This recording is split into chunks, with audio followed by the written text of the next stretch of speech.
चलो, तो आज हम लोग क्या स्टार्ट करने वाले हैं? इलास्टिक आईपी एंड आपका की पेयर, ठीक है ना। What is elastic IP? Elastic IP is static public IPv4 IP जो कि बस हमारे इंस्टेंट के लिए एलोकेट किया जाता है। ठीक है, और कौन? कंसिस्टेंसी प्रोवाइड करता है आईपी वगैरह मल्टीपल मैक्सिमम 5 आप बोलो जी, इलास्टिक आईपी क्या होता है? सर क्या बोल रहा है, बोलिए। इलास्टिक आईपी क्या होता है?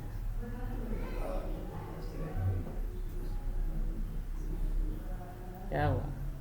नहीं होगा? अभी तो बताए ना। यही उधर बैठ के डांस सुनते क्या? अभी मैंने बताया फिर भी ये सब नहीं कर पा रहा है। ध्यान कहाँ रहता है यार इसका? ठीक है, तो इलास्टिक आईपी आपका क्या होता है ना, एक स्टैटिक पब्लिक आईपी होता है जो रिजर्व आपका करके रखता है आपका अकाउंट, ठीक है ना। और इसको क्या किया जाता है, एसोसिएट किया जाता है विथ योर EC2 इंस्टेंस, ठीक है ना, ताकि कंसिस्टेंसी बना रहे, कंसिस्टेंसी बना रहे इंटरनेट रूटेबल्स के लिए, ठीक है। देखो जैसे हम लोग क्या करते हैं, जैसे तुम किसी भी नॉर्मली EC2 इंस्टेंस को अगर तुम ऑन ऑफ करोगे ना तो बार बार वो क्या करेगा, पब्लिक आईपी को चेंज कर ही देता है। नॉर्मली अगर चेंज करेगा, वो बार बार ऑन ऑफ करोगे तो क्या करेगा, फ्रीक्वेंसी चेंज कर देता है। बट अगर आप एसोसिएट अगर करके रखते हो तो वो पब्लिक आईपी आपका परमानेंट रहेगा, ठीक है। वो इलास्टिक आईपी क्या रहेगा, वो आपका परमानेंट ही रहेगा, ठीक है ना। और इसको अनदर जोन में भी आप उसको एसोसिएट कर सकते हो आराम से, ठीक है। तो ये भाई साहब आपका क्या है, थोड़ा सा रिचार्जेबल है, ठीक है ना। बट एक EIP मतलब एक इलास्टिक आईपी AWS आपको क्या करता है, फ्री आपको, ठीक है, फ्री टायर से काम के लिए आपको प्रोवाइड करता है फ्री में, ठीक है। तो क्या करता है ये आपका maximum 5 EIP can be allocated to your AWS account region. एक रीजन पे मैक्सिमम आप कितना क्रिएट कर सकते हो, मतलब नॉर्मली आपका एलोकेट आप कर सकते हो। तो ये DNS रिजर्व, ये रिवर्स के लिए आपका नीड होता है आपका नेट गेटवे के लिए, ठीक है ना। तो देख लो इधर, तो दो तरह से आप लोग एलोकेट कर सकते हो। दूसरा आपका क्या होता है, allocate an EIP to your AWS account, और एक आपका होता है क्या, ग्लोबल एफिलिएटेड एंड आपका नेट गेटवे, ठीक है। तो EC2 इंस्टेंस के बारे में थोड़ा सा देख लेते हैं कि, ठीक है, तो इसमें क्या क्या रिक्वायरमेंट है। आपको तो EC2 बनाना पड़ेगा, उसके बाद इलास्टिक आईपी आपको क्रिएट करना पड़ेगा। उसके बाद हम लोग क्या करेंगे, उस EIP को हम लोग EC2 के साथ हम लोग एसोसिएट करेंगे या फिर एलोकेट करेंगे, ठीक है। तो चलो हम लोग चलते हैं अपनी मशीन पर, ठीक है। और सबसे पहले हम लोग क्या करेंगे, एक मशीन क्रिएट करते हैं, ठीक है। तो मशीन हम लोग के पास ऑलरेडी एक बना हुआ है, तो बस हम लोग नॉर्मली अभी चेक करते हैं कि इसका एक्चुअल में आपका आईपी क्या है, पब्लिक आईपी क्लियर है। तो थोड़ा सा रिफ्रेश करते हैं, तो अभी देखो इसका पब्लिक आईपी क्या है, जो AWS आपका क्या किया है, आपका फ्री में आपको प्रोवाइड किया है, ठीक है। देख रहे हो, जैसे मैंने रिफ्रेश किया पब्लिक आईपी चेंज हो गया, देख रहे हैं। और एक बार रिफ्रेश करते हैं, अभी चेंज नहीं हुआ। अभी जैसे मैंने रिफ्रेश किया पहले कुछ और था, अभी कुछ और हो गया, ठीक है। तो यही चीज़ आपको इलास्टिक आईपी में आपको देखने को नहीं मिलेगा। अगर आप इलास्टिक आईपी के साथ अगर आप उसको क्या करते हो, एसोसिएट करके रखते हो, तो ये चीज़ आपको देखने को नहीं मिलेगा, ठीक है। वो आपका परमानेंट आपका एक पब्लिक आईपी असाइन हो जाएगा आपके EC2 इंस्टेंस को, क्लियर है। तो चलो अभी हम लोग क्या करते हैं, सबसे पहले अपना एक EIP हम लोग क्या करते हैं, क्रिएट करते हैं, ठीक है। तो how to create EIP and go to the elastic IP. देख रहा है, नेटवर्क सिक्योरिटी सेटिंग पे जाना, उसके बाद आपको यहाँ पे दिखेगा इलास्टिक आईपी, क्लियर है। एंड तो सबसे पहले तो आप लोग एक EC2 इंस्टेंस बनाओगे, मेरे पास ऑलरेडी रखा हुआ है, तो हम लोग इसको क्या करते हैं, स्किप करते हैं। हम लोग ऑलरेडी यहाँ पे एक बना के रखे हैं, क्लियर है। देखो मैंने एक EC2 इंस्टेंस को ऑलरेडी मैंने अभी कनेक्ट करके रखा हुआ है, जिसका पब्लिक आईपी आपका क्या है, 35.154 एंड आपका इतना, क्लियर है। तो अभी हम लोग नॉर्मली अभी सिर्फ क्या करेंगे, EC2 इंस्टेंस में हम लोग क्या करेंगे, एक EIP क्रिएट करके उसको एसोसिएट करेंगे, ठीक है। तो हाउ टू एसोसिएट, तो फर्स्ट ऑफ ऑल क्रिएट करना पड़ेगा आपको। चलो, तो हाउ टू क्रिएट, यहाँ पे जाओगे, एलोकेट इलास्टिक आईपी एड्रेसेस, ठीक है, यहाँ पे क्लिक करो। उसके बाद आपको यहाँ पे क्या करना है, नेटवर्क बॉर्डर ग्रुप, आपको यहाँ पे अपना रीजन चूज कर लो, ठीक है, जो आपका मशीन का रीजन होगा। एंड नेक्स्ट अगर हम लोग बात करें तो नॉर्मली आप कुछ मत लिखो इधर, एंड डायरेक्ट आप क्या लिखो, नाम देना चाहते हो दे सकते हो, ठीक है। चलो माई EIP, माई EIP क्लियर है। सेव करते हैं। उसके बाद मेरा जो पब्लिक IP है वो आपका क्या है, देखो इधर, ठीक है। तो ये आपको दिख रहा है पब्लिक IP। अभी नॉर्मली अभी छोड़ो, अभी क्या हो रहा है क्या नहीं हो रहा है अभी हम लोग को कुछ नहीं मालूम है, ठीक है। तो ये मैंने क्या किया, अभी क्रिएट किया, क्रिएट हो गया कि नहीं, ठीक है।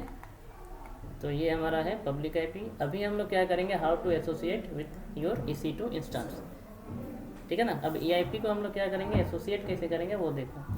तो सबसे पहले आप कहाँ पे जाओगे, एक्शन पे जाइए और यहाँ पे आपको दिख रहा है एसोसिएट इलास्टिक IP एड्रेस, ठीक है। यहाँ पे आप क्लिक करो एंड यहाँ पे आपको यहाँ पे 2 रिसोर्सेज टाइप्स आपको चूज करने पड़ेंगे। इंस्टांस पे आप अटैच करना चाहते हो कि नेटवर्क पे इंटरफेस पे। तो अभी हम लोग फिलहाल कहाँ पे अटैच करना चाहते हैं, आपका एसोसिएट इंस्टांस पे, ठीक है। तो यहाँ पे क्या बोल रहा है कि इंस्टांस आप चूज करो कि आप किस इंस्टांस पे ये EIP आप एसोसिएट करना चाहते हो, ठीक है। तो नॉर्मली अभी देखो मेरा जो रनिंग है वो आपको यहाँ पे दिखेगा एंड प्राइवेट EIP यहाँ पे डिफ़ॉल्ट आपका ऑटोमेटिक आपका आएगा ये, ठीक है। एंड यहाँ पे क्लिक ऑन एसोसिएट, क्लियर है पॉइंट, देखो। तो ये भाई साहब अभी आपका क्या हो गया, आपके EC2 इंस्टांस के साथ आपका क्या हो गया, एसोसिएट हो गया। अभी देखो इसका जो पब्लिक IP हम मैंने अभी थोड़ा देर पहले क्या देखा था मैंने, 32 ये 35 कुछ देखा था। अभी आपका जैसे ही अटैच हो गया तो आपका पब्लिक IP भी आपका क्या हो गया, चेंज हो गया। देखोगे, देखो इधर एंड इसको लार्ज करते हैं। देखो अभी क्या है, 35 है, नॉर्मली 35 है जो पहले फ्री वाला था। जैसे हम इसको रिप्लेस करेंगे ना, इसका EIP अभी आपका क्या होगा, चेंज हो जाएगा। आजा भाई, चलो चेंज होगा कि नहीं, देखो इसका पब्लिक IP आपका अभी चेंज हो गया, ठीक है। तो ये और अभी चेंज नहीं होगा इसका, तुम कितना बार रिप्रेस करो, ऑन अप करो, कुछ भी कर लो, ये इसका पब्लिक IP अभी आपका और चेंज नहीं होगा। क्योंकि मैंने क्या किया है, एक EIP खरीद के मैंने क्या किया वहाँ पे एलोकेट कर दिया है। अब अगर तुम इसको यूज करना चाहते हो परमानेंट, हमेशा यही EIP यूज करना चाहते हो, तो जो आपको AWS प्रोवाइड किया है तो उसका वो क्या करेगा, रिचार्ज देगा। क्योंकि EIP आपका क्या होता है, रिचार्जेबल होता है। क्लियर है पॉइंट, ठीक है। कोई डाउट है EIP में, पूछो, ठीक है। चलो ठीक है तब एंड चलो ठीक है। एंड तो ये मेरा क्या मिला, EIP का आपका ये क्या है, आपका पब्लिक IP, ठीक है। तो अभी थोड़ा सा हम अपना मशीन पे चलते हैं। ये हमारा क्या है, इलास्टिक है ना। चलो EC2 इंस्टेंस पे चलते हैं। यहाँ पे थोड़ा सा देखो आप, मशीन को यहाँ पे मैंने क्या किया, सिलेक्ट किया, चलो ठीक है। यहाँ पे आपको देखने को मिल रहा है,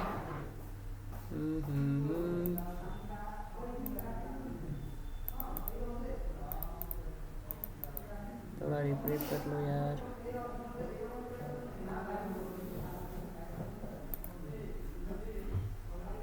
तो ये इसका क्या मिला अभी आपका IP address, public IP address, ठीक है।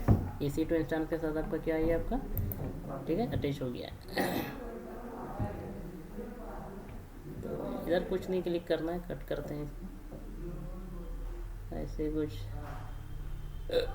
बात है नहीं तो कट करो, ठीक है।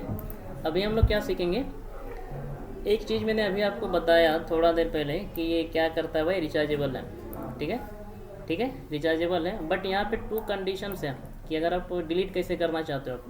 अगर आप इलास्टिक IP अगर आप यहाँ पे डिलीट करना चाहते हो तो आपका यहाँ पे 2 कंडीशंस को आपको फॉलो करना पड़ेगा। तो सबसे पहले क्या है एक रूल्स कि आप उसको क्या करो, डीएसोसिएट करो। क्या करोगे आप, डीएसोसिएट करो। चलो ठीक है, तुमने एसोसिएट किया, अभी तुमने क्या किया, डीएसोसिएट कर दिया। अगर आप क्या बोले, मैंने बोला डीएसोसिएट अगर करके रखते हो तो AWS उस पब्लिक IP को क्या करता है, होल्ड करके रखता है। होल्डिंग मोड में वो चल जाएगा और होल्ड करके रखेगा मतलब वो आपके लिए ही है, वो आपके लिए ही वो IP है। होल्ड रखना मतलब क्या, वो आपके लिए ही है। जब होल्ड करके रखोगे फिर भी वो आपका क्या करेगा, AWS आपको चार्जेज आपसे लेगा, ठीक है। तो सबसे पहले आपको क्या करना है, डीएसोसिएट करना है। उसके बाद उस इलास्टिक IP को आपको क्या करना है, रिलीज कर दोगे। जब तुम रिलीज कर दोगे तो वो मेरे लिए आप यूजेबल आपका नहीं है, तो AWS आपसे क्या करेगा, रिचार्ज आपसे पे नहीं करेगा, ठीक है।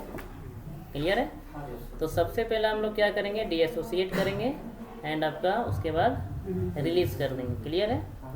तो सबसे पहले आपने EIP को चूज करो, उसके बाद एक्शन पे चले जाओ एंड दिख रहा है इधर डीएसोसिएट द इलास्टिक IP एड्रेस, यहाँ पे आइए एंड नॉर्मली आप लिखो डीएसोसिएट, ठीक है?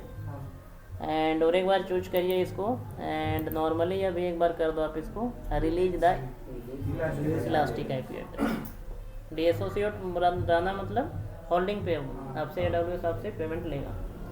उसके बाद अभी हम जैसे ही रिलीज कर देंगे और अभी वो कुछ भी नहीं लेने वाला है आपसे। रिलीज, चलो मैंने डीएसोसिएट किया, उसके बाद उसको क्या किया, रिलीज कर दिया, ठीक है? तो रिलीज करेंगे तो यहाँ से भी आपका वो हट जाएगा। क्लियर है? अभी देखो अपने हम मशीन को देखते हैं कि इसको क्या IP मिल गया। ये तो पब्लिक IP जो मैंने लिया था वो था। जैसे ही इसको रिफ्रेश करेंगे ना तो देखो इधर क्या होता है। आ जाओ भाई, दूसरा कुछ देखो, बार बार चेंज हो रहा है, हो रहा है कि नहीं? तो बार बार चेंज हो रहा है, तो जैसे तुम अभी पिंग करोगे तो फिर बार बार ये चेंज होगा, तो अगला पार्टी को तो कन्फ्यूजन में रहेगा ना वो, यार इसका पब्लिक IP क्या है एक्चुअल में, क्योंकि ये बार बार जितना बार रिफ्रेश करेंगे ऑन ऑफ करेंगे तो चेंज होते जाएगा। तो फिर हमको वही बताना पड़ेगा, ठीक है? अगर आप इलास्टिक IP अटैच करके रखते हो तो एक ही बार बता दो, वो उसके साथ एसोसिएट है, बस यूजेबल है, जो कंसिस्टेंसी आपका ही रहेगा, ठीक है? और आपका PC ही उसको रिजर्व करके आपका रखेगा। क्लियर है? चलो, किसी को कोई डाउट है EIP में? चलो ठीक है तब, चलो। तो अभी मैंने क्या कंप्लीट किया आपका इलास्टिक IP, एंड अभी हम लोग किसके बारे में पढ़ने वाले हैं, की पेयर, ठीक है? इतना एक्साइटेड क्या हो जाता है यार थोड़ा कटप्पा जैसा बोलने लगता है ठीक है? तो की पेयर आपका क्या होता है ना, रीजन स्पेसिफिक होता है, ठीक है? तो की पेयर क्यों नहीं है बताइए कुछ कोई। लॉगिन करने के लिए, हाँ बताइए, सही है। सिक्योर लॉगिन के लिए यूज हाँ, करते हैं। तो की पेयर हमेशा किस लिए यूज किया जाता है आपका, ताकि आप मशीन को सिक्योरली लॉगिन करने के लिए वहाँ पे नीड होता है, ठीक है ना? इनक्रिप्ट करने के लिए लगता है और आपका उसको डिक्रिप्ट करने के लिए। तो यहाँ पे क्रिप्टोग्राफिक आपके दो तरह के होते हैं, ठीक है ना? क्रिप्टोग्राफिक ही आपका यूज करता है। जैसे पहला पॉइंट अभी हम लोग देखें, AWS key pair is a set of cryptographic key, public and private, used for securely connecting to the authenticating with Amazon EC2 instance। Securely connections के लिए हम लोग क्या यूज करते हैं आपका की pair, without using any users नाम एंड पासवर्ड। कुछ नीड होता है क्या कनेक्ट करने के लिए, यूजर्स नाम और पासवर्ड? तो क्या करता है आपका वो, ये की टाइप ही उसको क्या करता है, की पेयर ही उसको क्या करता है, इनक्रिप्ट भी करता है, और की पेयर ही उसको क्या करता है आपका, डिक्रिप्ट भी करता है, ठीक है? तो क्रिप्टोग्राफिक्स आपके देखो पब्लिक की यूज क्यों किया जाता है आपका, इन्फॉर्मेशन को इनक्रिप्ट करने के लिए। इस पॉइंट को आप लोग थोड़ा सा ध्यान दो, इसको हम लोग क्यों यूज करते हैं आपका। तो क्रिप्टोग्राफिक आपका दो तरह का है, हालांकि बहुत सारा है, लेकिन अभी नॉर्मली हम लोग देखते हैं पब्लिक की और आपका प्राइवेट की। तो पब्लिक की का काम क्या है, इन्फॉर्मेशन को इनक्रिप्ट करना, और प्राइवेट की का काम क्या है आपका, उसको डिक्रिप्ट करना। दिख रहा है, प्राइवेट की use for decrypt the encrypted information, ठीक है, एंड वी डाउनलोड इट। तो ये कितना बिट यूजेज करता है आपका, ये एल्गोरिदम है, ठीक है, SSF एंड आपका क्या है RSA एल्गोरिदम है, जो कितने नंबर ऑफ बिट को यूज करता है आपका 2048। इसको ब्रेक करना काफ़ी मुश्किल है, बहुत ज़्यादा स्ट्रॉन्ग बिट है ये आपका, ठीक है ना? तो ये सब क्या है आपके एल्गोरिदम टाइप्स हैं, जो आपका कौन यूज करता है आपका AWS का की पेयर। क्लियर है ना? AWS account can have up to 5000 key pairs पर रीजन। एक रीजन पे आप कितना क्रिएट कर सकते हो आपका 5000, सोच लो, ठीक है ना? तो मैं जब पढ़ा रहा था EC2 इंस्टांस में, तब हमको बता रहे थे कि यहाँ पे दो तरह का की आप फॉर्मेट आप डाउनलोड करवा सकते हो, ठीक है, लॉगिन करवा सकते हो दो तरह से। ये लॉगिन टाइप से .pem अगर रखते हो तो आप क्या कर सकते हो, उसको ओपन SSH पे उसको कनेक्टिविटी ले सकते हो। दूसरा, अगर आप उस EC2 इंस्टांस को अगर पट्टी के थ्रू, पट्टी हम लोग देखेंगे क्या होता है, ठीक है ना, एक सॉफ्टवेयर आपका होता है जिसको एक्सेस लिया जाता है बहुत सारे हार्डवेयर डिवाइसेस। तो यहाँ पे पट्टी से अगर एक्सेस लेना चाहते हो तो आपको कौन सा फॉर्मेट में आपको रखना पड़ेगा, .ppk, ठीक है ना? आया समझ? तो की पेयर का नॉर्मली सिर्फ काम क्या है, सिक्योरली लॉगिन करने के लिए अपने PC को, विदाउट यूजिंग यूजर्स नाम एंड एनी पासवर्ड्स। तो we have the two cryptographics, one is public key and second is private key. Public key used for encrypt the information and private key used for decrypt the encrypted information, ठीक है। and AWS generate the maximum कितना, 2048 ठीक है, 500 key pairs per regions and its uses how numbers of bit for the encryptions, 2048 ठीक है, 2048 bit. Clear है, चलिए ठीक है ना। चलो इतना ख़त्म करते हैं। तो अभी हम लोग क्रिएट करेंगे कि आप हाउ टू क्रिएट ए की पेयर्स, ठीक है ना। चलो तो let's go to the machine and open EC2 instance and यहाँ पे आपको दिखेगा आपको। तो अभी तक तुमने जितना भी की पेयर जनरेट किया हो ना, आपको वहाँ पे आपको दिखेगा लिस्ट पे, देखो की पेयर दिख रहा है। देखो मैंने अभी क्या किया, देखो मैंने एक अभी की मैंने यूज किया है, दिख रहा है। मैंने जो वहाँ पे क्रिएट किया था, तो वहाँ से भी आप क्रिएट कर सकते हो। बट अगर आप चाहते हो कि नहीं हम यहाँ से की जनरेट करें आराम से और इसको हम रखें, और जब हम EC2 इंस्टेंस क्रिएट करें तब हम वो डायरेक्टली वहाँ पे अटैच कर सकते हैं। नॉर्मली आप प्रैक्टिकली देख लो कि कहाँ पे किस तरह से यूज होता है। तो मैं अभी यहाँ पे सेकेंड आपका की पेयर अभी हम यूज कर रहे हैं, बना रहे हैं। चलो मैंने नाम दिया जेट किंग की। यार जेट किंग का स्पेलिंग ही गलत हो जा रहा है, ठीक है। तो डॉट PM फॉर्मेट में हम रखना चाहते हैं। नॉर्मली हम क्या करेंगे, क्रिएट की पेयर, बस खत्म। मैंने क्या किया, एक मैंने की पेयर मैंने यहाँ पे जनरेट किया। अभी हम क्या करना चाहते हैं, अपने EC2 इंस्टेंस के साथ इसको अटैच करना चाहते हैं, ठीक है। तो EC2 पे चलो, इंस्टेंस पे चलो। जब आप इसको लॉगिन कराओगे ना एक मशीन, नॉर्मली चलो हम प्रैक्टिकली दिखा देते हैं। मैंने कहाँ पे की जनरेट किया, की पेयर पे जाके, ठीक है। अभी हम जब एक मशीन लॉन्च करेंगे ना, तब उस की को आप यहाँ पे यूज कर सकते हो। जैसे हम लाइनक्स यहाँ पे 3 दे दिया एंड यहाँ पे जो डिमांड है की पेयर दिख रहा है, तो यहाँ पे आपको दिखिएगा, देखो जेट किंग नाम का दिख रहा है, तो इसको तुम यहाँ पे यूज कर सकते हो। क्लियर है पॉइंट। उसके बाद आप क्या कर सकते हो, इधर लॉन्च करो, तब वहाँ पे मल्टीपल की पेयर्स आप वहाँ पे क्या कर सकते हो, आप जनरेट आप करके रख सकते हो और अपने EC2 इंस्टेंस के साथ इसको आप अटैच कर सकते हो। क्लियर है पॉइंट। चलिए ठीक है, थोड़ा सा आप लोग पढ़ लो, फिर आगे बात करते हैं, ठीक है। क्या पूछा,